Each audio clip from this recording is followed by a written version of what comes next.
Assalamualaikum warahmatullahi wabarakatuh. Nama saya Rifki Narsabit, nomor absen 13 dari HKI 3E, akan menjelaskan terkait sejarah pembaruan hukum keluarga Islam di Indonesia. Jadi bahwasanya sejarah pembentukan dan pembaruan dalam hukum keluarga Islam di Indonesia itu tidak pernah terlepas dari dialektika evolusi budaya hukum yang terjadi dari waktu ke waktu. Pada saat itu model utama dari penggerak evolusi tersebut ada pada semangat dari para penyebar agama Islam yang menetapkan teori inkulturasi, namun terreduksi dengan semangat akulturasi yang melahirkan Arabisasi Islam.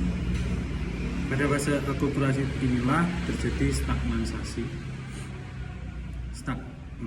stagnasi pembaruan hukum keluarga dan bahkan mazhab Syafi'iyah menjadi pegangan utama dalam menerapkan hukum keluarga. Semangat pembaruan baru muncul kembali di era 50-an dengan melahirkan istilah fikih Indonesia dan kewarisan bilateral. Semangat ini berlanjut pada era reformasi dengan lahirnya CLD KHI sebagai pembanding KHI dan diharapkan menjadi undang-undang perkawinan yang baru. Namun gerakan tersebut kembali stagnan karena begitu mengakarnya hasil pembentukan hukum keluarga Islam berbasis akulturasi di Indonesia. Dan dalam dasar hukum ini pembaruan di Indonesia merujuk pada pasal 49 Undang-Undang Nomor 7 Tahun 1989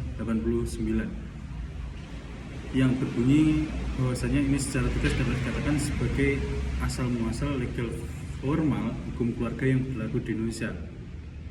Kemudian terdapat lagi pada Undang-Undang Nomor 1 Tahun 1974. Secara historisnya hukum keluarga Islam mencuat ke permukaan bermula diakuinya peradilan agama secara resmi sebagai salah satu pelaksana judicial power dalam negara hukum melalui pasal 10 Undang-Undang Nomor 14 Tahun 1970 tentang ketentuan-ketentuan pokok kekuasaan kehakiman sebagaimana yang dirubah dengan Undang-Undang Nomor 35 Tahun 1999 yang terakhir dirubah dengan Undang-Undang Nomor 48 Tahun 2009.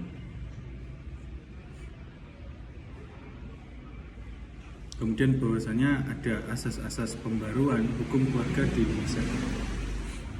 Yakni yang pertama adalah asas monogami, yang kedua asas konsensual, ketiga asas persatuan bulat, keempat asas proporsional, dan yang kelima asas yang tak dapat dibagi-bagi. Ada dua konsep dalam pembaruan, yakni satu konsep konvensional dan dua konsep kontemporer. Penerapan metode konvensional, para ulama terlihat dalam berijtihad dan menerapkan pandangan hukumnya dengan mencatat ayat Al-Quran dan As-Sunnah.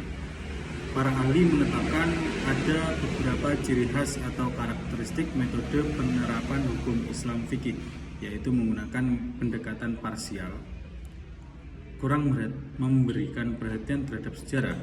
Metode fikih seolah-olah terpisah dengan metodologi tafsir, terlalu banyak dipengaruhi budaya-budaya dan tradisi-tradisi setempat. Sedangkan metode kontemporer pada prinsipnya metode pembaruan yang digunakan dalam melakukan kodifikasi terhadap hukum keluarga Islam kontemporer di Indonesia. Kemudian dinamika pembaruan di Indonesia itu karena di Indonesia mayoritas beragama Muslim, upaya pembaruan hukum keluarga Islam ini tidak terlepas dari munculnya pemikir-pemikir reformis Muslim, baik dari tokoh luar negeri maupun dalam negeri. Kita ada contoh, ada Rifa'ah Al-Tatawi, Muhammad Abduh, Qasim Amin, dan juga Fazlur Rahman.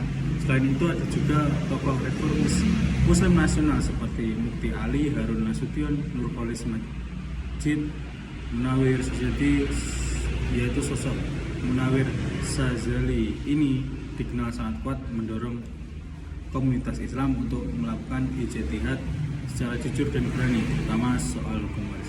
Terima kasih dari saya. Wallahul muwaffiq ila aqwamit thoriq. Assalamualaikum warahmatullahi wabarakatuh.